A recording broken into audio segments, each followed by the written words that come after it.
মেহেন্দিগঞ্জের দক্ষিণ উলানিয়া ইউনিয়নে ৭ নভেম্বর জাতীয় বিপ্লব ও সংহতি দিবস উদযাপন করা হয়েছে।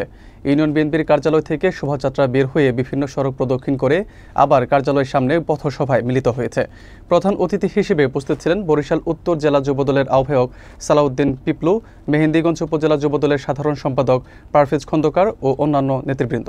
বিস্তারিত থাকছে মোহাম্মদ ইউসুফ আলী সৈকতের প্রতিবেদনে।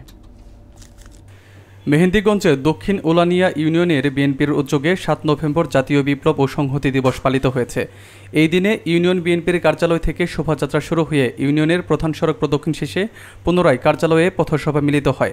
সভায় বৃহত্তর উলানিয়া ইউনিয়ন বিএনপির সাধারণ সম্পাদক আব্দুল আলিম চৌধুরী মিল্টনের সভাপতিত্বে বরিশাল উত্তর জেলা যুবদলের আহ্বায়ক সালাউদ্দিন পিপলু, মেহেন্দিগঞ্জ উপজেলা যুবদলের সাধারণ সম্পাদক পারভেজ খন্দকার, সহসভাপতি সিরাজউদ্দিন আহমেদ এবং দক্ষিণ উলানিয়া ইউনিয়ন বিএনপি ও অঙ্গ সহযোগী সংগঠনের নেতৃবৃন্দ উপস্থিত ছিলেন।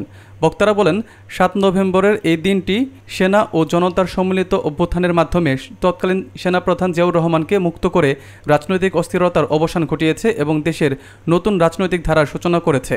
আন্দোলন এবং সাধারণ মানুষের সাহসিকতা দেশকে একটি নতুন রাজনৈতিক পরিপ্রেক্ষিত দিয়েছে। বর্তমানে এই ঐতিহাসিক দিনটি জাতীয় বিপ্লব ও সংহতি দিবস হিসেবে উদযাপিত হচ্ছে।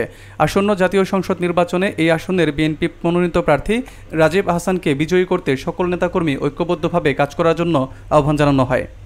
আমাদের আজকের আলোচনা, এই আলোচনার মাঝখানে আপনাদেরকে ভোটের অধিকার ফিরিয়ে আনার জন্য দেশটি খালেদা জিয়া 17 বছর আন্দোলন সংগ্রাম করেছে।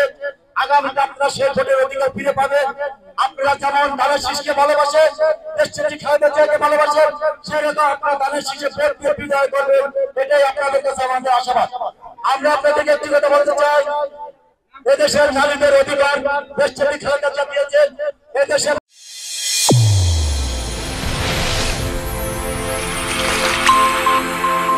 চ্যানেল A1 হৃদয়ের স্পন্দন।